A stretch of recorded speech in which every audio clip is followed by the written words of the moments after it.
Nós vamos ler aqui no versículo 32. Evangelho de João, capítulo 8, versículo 32.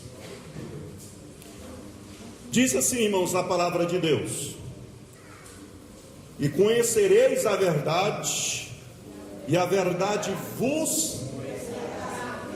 Bem pequenininho o versículo, vamos repetir ele, olha, presta atenção. E conhecereis a verdade, e a verdade...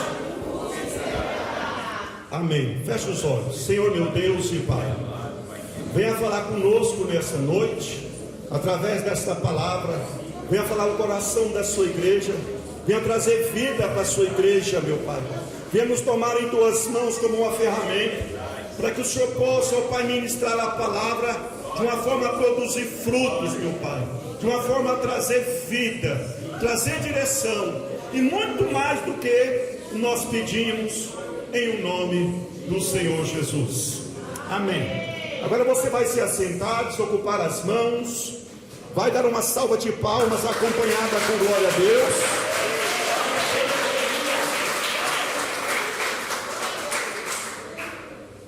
Irmãos, nós vamos trazer aqui hoje um tema, um assunto que é de extrema relevância para os dias atuais. Eu diria que muitos dos irmãos, das irmãs, vivem na prática o que vai ser falado, mas talvez de uma forma que você não tem percebido. E o que nós vamos estar compartilhando com vocês da parte de Deus é simplesmente como se estivesse trazendo à tona, na superfície, para que você compreenda com mais clareza aquilo que muitas das vezes já está vivendo. Nós temos um tema, e o tema é muito simples: a verdade que liberta. O versículo que nós lemos como base, ele é pequeno em matéria de palavras. A verdade que liberta. E nós vamos falar sobre esse respeito, ou sobre esse assunto aqui hoje. Talvez inicialmente, quando nós falamos simplesmente o tema, alguém pode pensar: puxa, o que será que vai sair? O que Deus vai falar conosco? Eu tenho certeza, no fundo do meu coração, que é algo que vai fazer a diferença na vida de muitos. Eu não posso afirmar que absolutamente vai fazer a diferença na vida de todos, mas eu posso afirmar que, com certeza, todos aqueles que deram atenção e ao final do ensinamento, no final da palavra, compreender com clareza o que foi falado, terá a oportunidade de fazer como Adão teve, de tomar uma decisão. A decisão de viver, de praticar, de obedecer, de ser abençoado ou não. Amém? Amém? Bom, a primeira coisa que nós precisamos aprender, como tendo base essas palavras que nós lemos, e eu vou trazer aqui uma certa introdução, para vocês compreenderem com mais clareza. A primeira coisa que eu quero destacar para vocês é que tudo que nós fazemos nessa vida, tudo que nós vivemos, nós presenciamos, nos traz informações. E as informações nos levam a termos uma certa conclusão. Eu vou dar exemplos. Quando você sair lá fora, ou quando você chegou aqui nesse templo hoje, se você teve um tempinho de observar o tempo, olhar para o céu, provavelmente você viu algumas nuvens, talvez não. Talvez você observou o céu nublado, tanto agora no final da tarde, como durante o dia, em qualquer hora. E no momento que você olhou, somente olhando, sem ninguém dizer palavras alguma, o fato daquilo que você viu, trouxe dentro de você uma informação. Porque você observou as nuvens, o tempo. De repente, como nós estamos na época, praticamente já encerrando aí a época das chuvas, o verão, você olhou para o tempo e observou que não estava nublado, ou estava nublado, e teve uma certa conclusão: vai chover hoje à noite ou não vai chover. Porque nós temos uma facilidade e condições de estar adquirindo informações quando nós simplesmente olhamos para as coisas. Se você olhar para a janela, você vai receber uma série de informações, de uma forma talvez até desapercebida. Por exemplo, ali tem um vidro, você vai ter informação da cor, da estrutura metálica.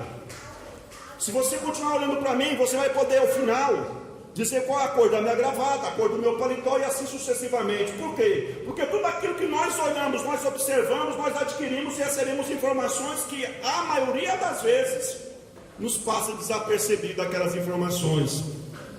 Mas o fato de olhar e ver as coisas não é a única forma.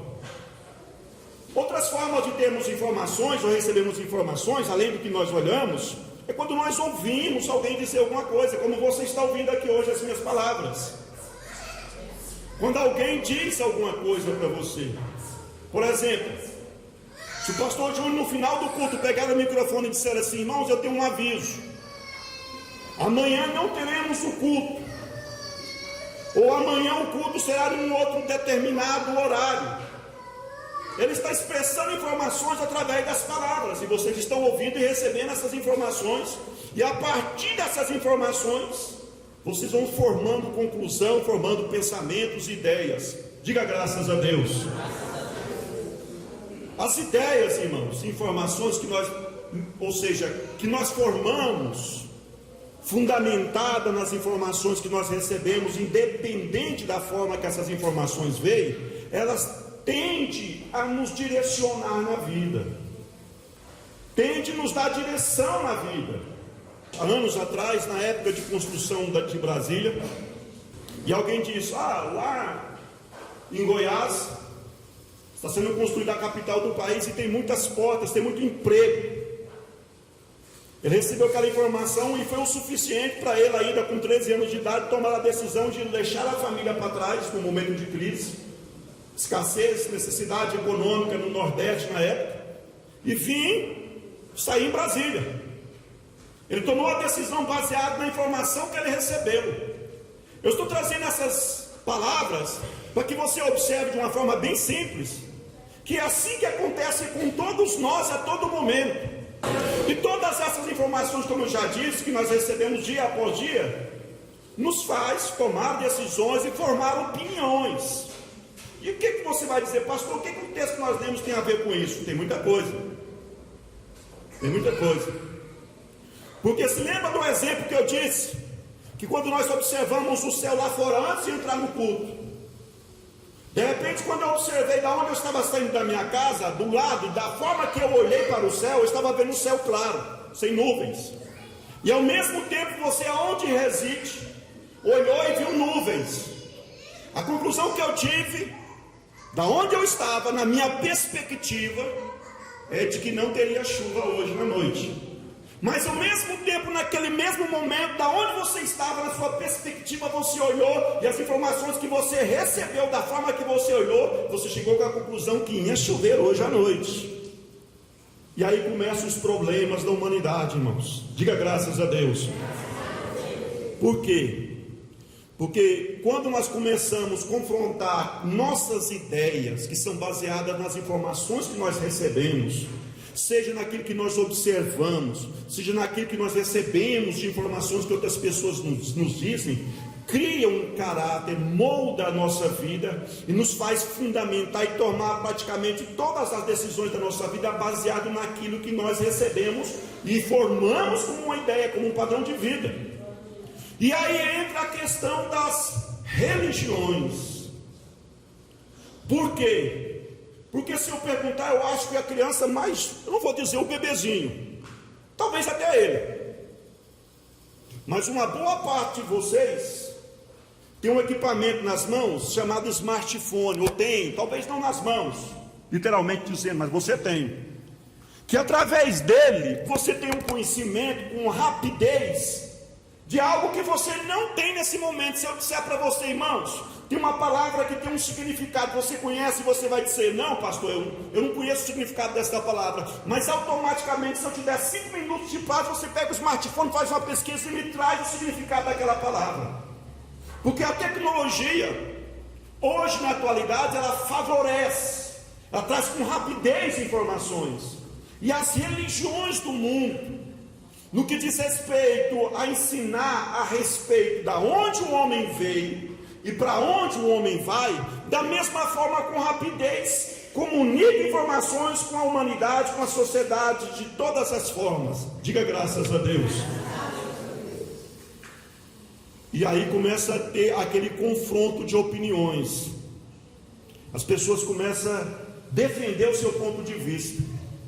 Por exemplo, se tiver alguém espiritualista, porque foi ensinado nas doutrinas de Allan Kardec, e foi convencido, e as informações que recebeu por quem o doutrinou, na sua ideia eram informações confiáveis. Eu vou até dar um exemplo aqui, prático, faz com que esta pessoa defenda o ponto de vista dela a respeito da informação, da convicção que ela tem de que onde veio o homem, de onde veio a raça humana e para onde vai a raça humana.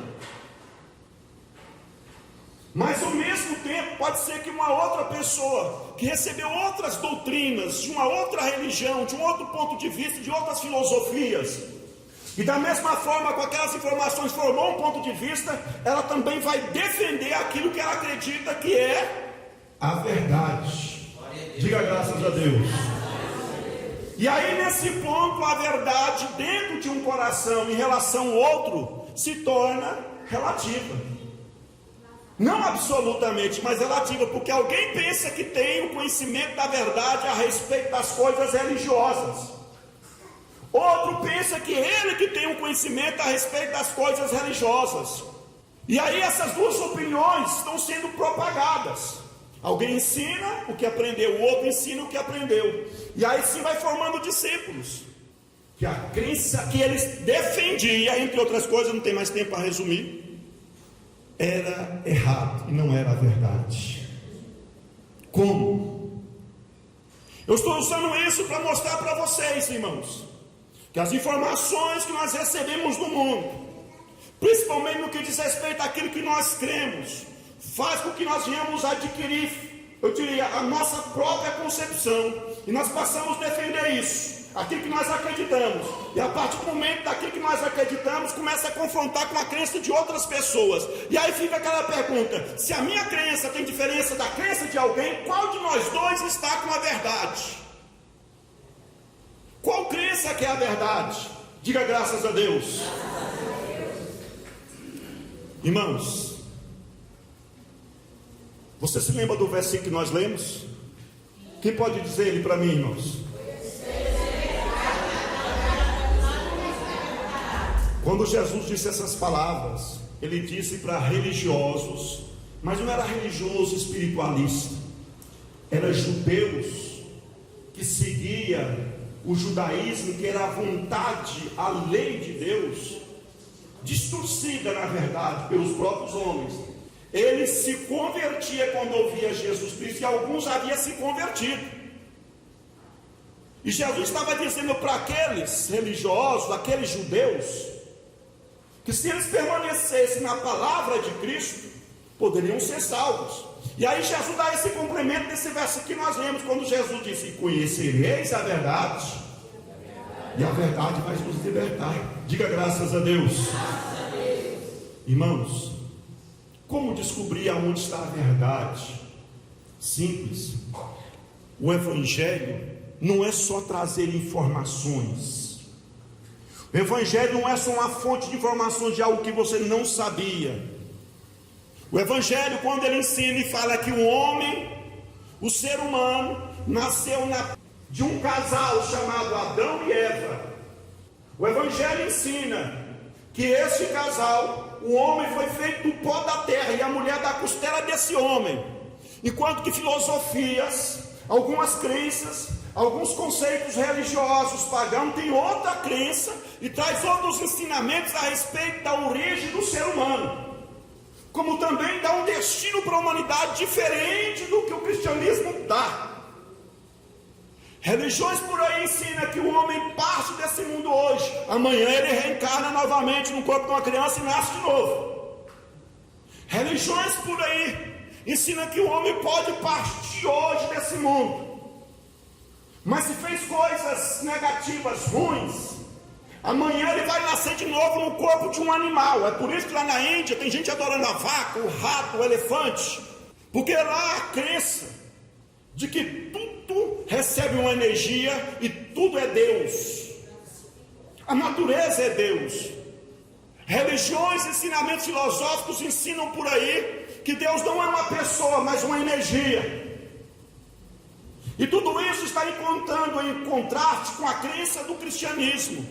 Mas como que nós podemos dizer que é o que está na Bíblia, que é a verdade, se eu estou acabando de dizer para você que conhecer o Evangelho, conhecer a respeito de Cristo e de Deus, o Deus verdadeiro, não é só meras informações, está revelando a verdade justamente nas palavras de Jesus.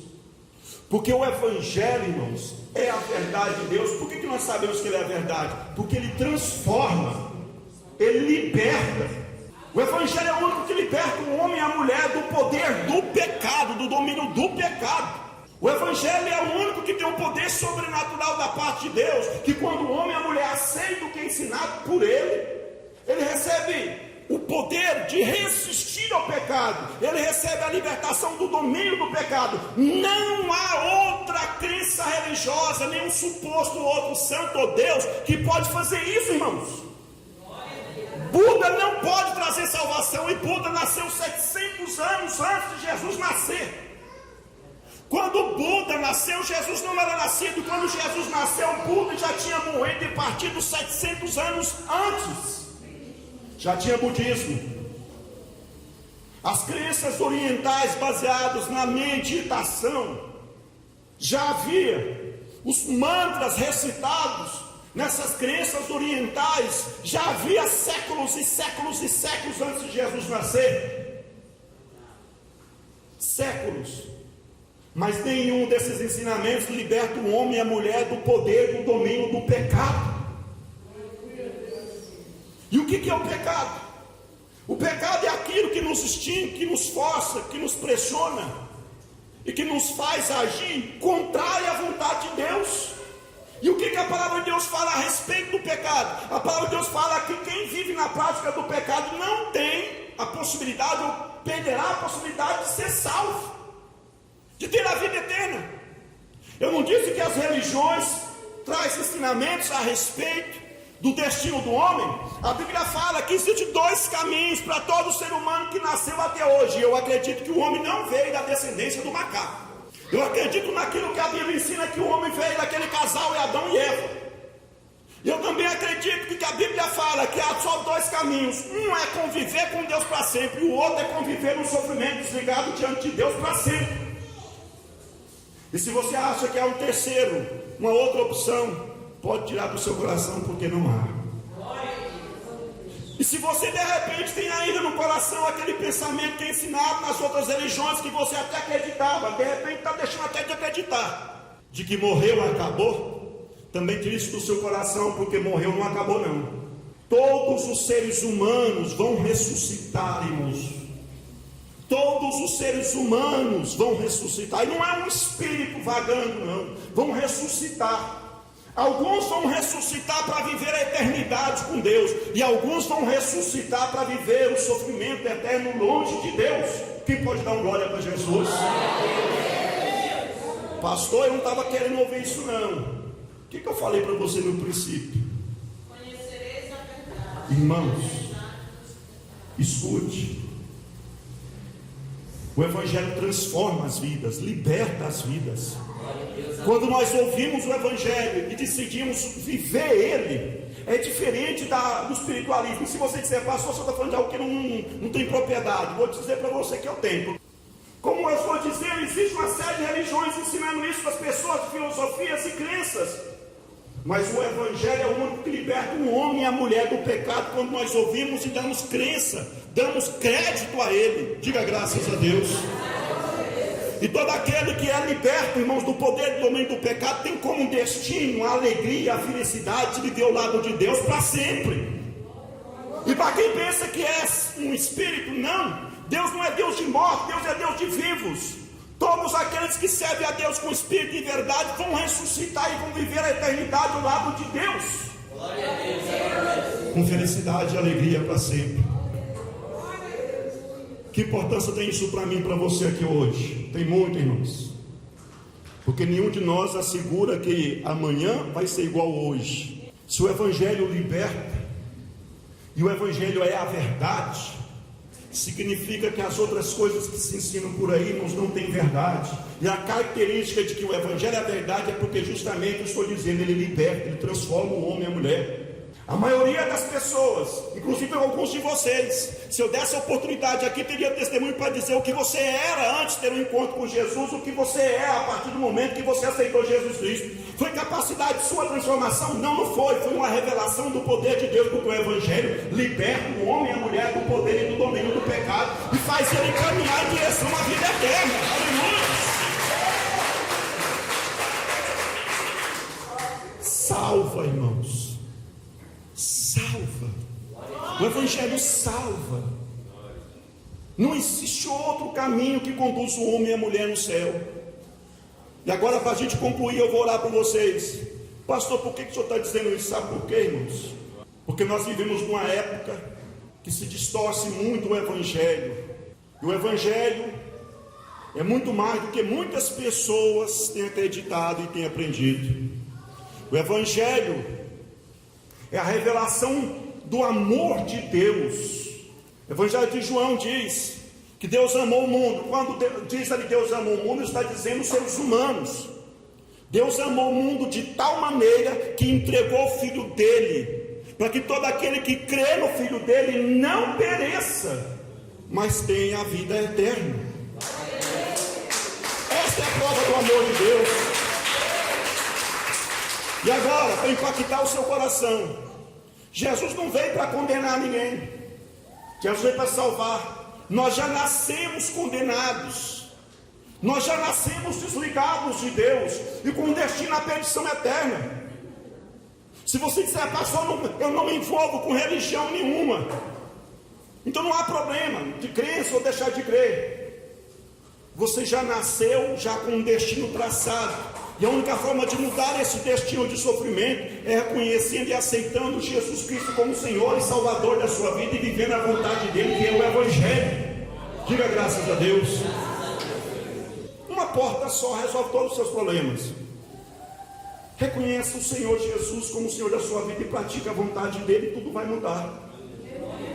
Vocês que conhecem a Bíblia sabem o que aconteceu com um jovem que era rico, quando Jesus disse para ele vender tudo que tinha, dar o dinheiro para os pobres e seguir Jesus Cristo. E não é porque Jesus queria miséria para o jovem, não, porque Jesus disse, olha, e você terá no céu um tesouro. Jesus estava dizendo para ele, olha, o que você tem é pequeno perto do que eu tenho para você. Só que aquele jovem amava tudo que ele tinha, que era pequeno perto do que Jesus estava oferecendo para ele, e ele achava que o que ele tinha era muito, porque ele era rico, e era só pertencente a essa vida. A Bíblia diz que o jovem saiu triste, abatido, foi embora. Irmãos, a todo momento nós temos oportunidades. O Evangelho é verdadeiro, o Evangelho é puro, mas não é só meras informações, porque o Evangelho transforma a vida da pessoa, o caráter da pessoa. Jesus não veio para condenar, como eu já disse e repito, ele veio para salvar, porque ele te ama, porque ele nos ama. Ele veio para nos trazer uma oportunidade de salvação. Ele veio para nos trazer uma direção e nos ensinar do caminho correto. Não é o fato de você estar na igreja todos os dias fazendo campanha que garante que você vai entrar à porta do céu, não. Não é o fato de você saber que todos os dias que você tem oportunidade na igreja, você dá suas ofertas, devolve os seus dízimos, que vai garantir que você é salvo, não. Não é o fato de você carregar a Bíblia ou saudar alguém com a paz do Senhor que garante que você é salvo, não. Porque uma boa parte das pessoas que fazem isso que eu estou dizendo, ao mesmo tempo elas fazem coisas que não deveriam, que caracterizam, que elas não precisam dar lugar para transformação nas suas vidas, para serem abençoadas e salvas. Vai morar no céu. Diga graças a Deus. Irmãos, eu acredito em um Deus que faz milagres e que o honra. Ninguém de vocês sabe qual vai ser a sua vida amanhã, mas eu posso dizer para você que hoje você tem a oportunidade de tomar a decisão correta. O Evangelho transforma, então deixe Jesus transformar a sua vida. Se você é uma pessoa que só vem na igreja em busca de bênção, continua vindo buscar as bênçãos, mas continua vindo e passa a vir para adorar o nome de Jesus, para ter certeza que seu nome está no meio da vida. Se você é uma pessoa que é até hoje um simpatizante do Evangelho, porque ninguém falou o que você está ouvindo hoje, não se engane o teu coração, Porque simpatizante do Evangelho não é ser transformado. Ser transformado é receber a palavra de Deus, deixar a virtude da palavra de Deus trabalhar na sua vida, e você vai ter condições de fazer a vontade de Deus, porque você é liberto do domínio do pecado. E aí não se engana o teu coração. Coisas sobrenaturais da parte de Deus vai se manifestar em seu favor, te abençoando, tanto você como a sua família.